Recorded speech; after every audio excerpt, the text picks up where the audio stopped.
এর আগে একটা ভিডিওতে আমরা কিন্তু আলোচনা করেছিলাম যে পশ্চিমবঙ্গে বা সারা ভারতেই মিড ডে মিলের জন্য ছাত্রদের যে খাবার দেওয়া হয় তার জন্য যে বরাদ্দ অর্থ তা দিয়ে পুষ্টিকর খাবার দেওয়া যায় না, অথচ সমস্ত স্কিমটার গোড়ার কথাই ছিল যে এই তরুণ বয়সের ছেলে মেয়েদের স্কুলের প্রতি আকৃষ্ট করার যেমন একটা দায়িত্ব, সেখানে পুষ্টিকর খাদ্য তাদেরকে প্রোভাইড করা হবেই।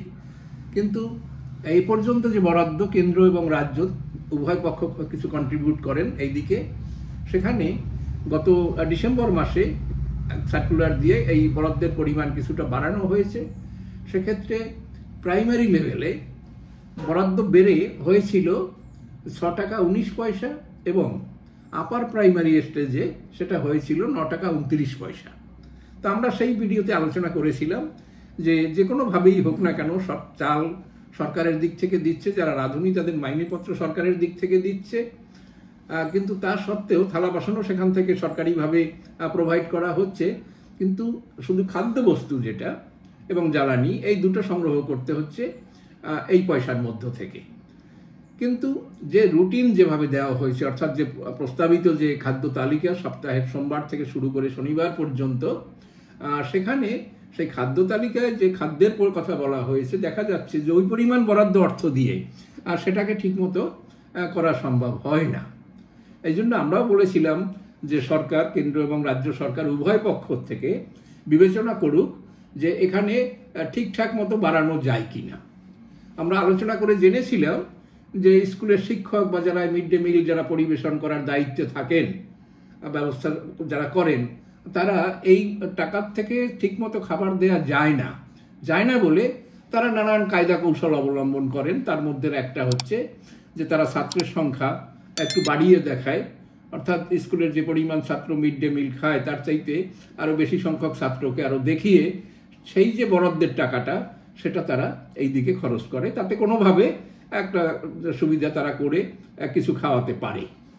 কিন্তু সেটার থেকে যথার্থ পুষ্টিকর খাদ্য হয় না। কিন্তু একটা সেই কথা বলার পরে, সেই ভিডিওর পরে আমরা একটা সুখবর পেলাম সংবাদপত্র মাধ্যমে যে সরকার সেক্ষেত্রে কিছু পরিমাণ অর্থ বাড়াচ্ছে রাজ্য সরকার।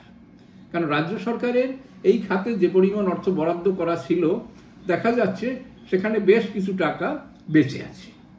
সেই বেঁচে থাকা যে অর্থ সেটাকে এরা ছাত্রদের পুষ্টির জন্য সপ্তাহে 2 দিন ডিমের ব্যবস্থা করবে।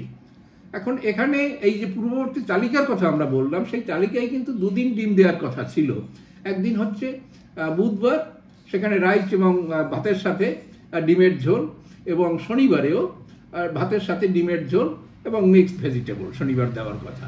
কিন্তু আমরা দেখতে পেলাম যে এখানে আবার বলছে যে না, 2 দিনেই ডিম দেওয়া হবে। অবশ্য এখানে একটা পার্থক্য বলা হচ্ছে 2 দিনে গোটা ডিম দেওয়া হবে।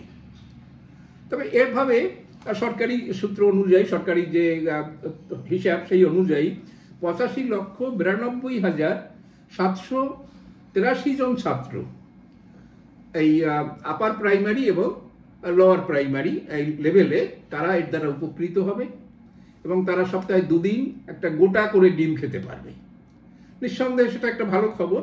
এর জন্য সরকারের খরচ হবে 75,62,53,53 টাকা।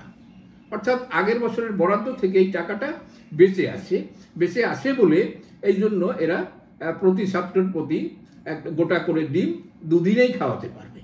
এটা যেমন আমরা বললাম খুবই একটা ভালো সিদ্ধান্ত। কিন্তু এর মধ্যে একটু কিন্তু আছে।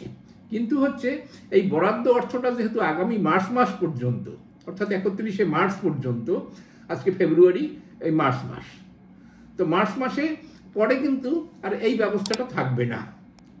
অর্থাৎ আজকে যদি আমরা তারিখ থেকে হিসাব করি তাহলে মার্চ দেড়েক ছাত্ররাই সুবিধাটা পেতে পারবে। এটা অন্তত সাময়িক হলেও একটা ভালো দিক, একটা ভালো রিলিফ। কিন্তু তবুও আমরা বলবো যে কেন্দ্র এবং রাজ্য সরকার সবাই মিলে বিবেচনা করুক এই বন্দোবস্তটা চালিয়ে নেওয়া যায় কিনা পরবর্তী সময়ের জন্য।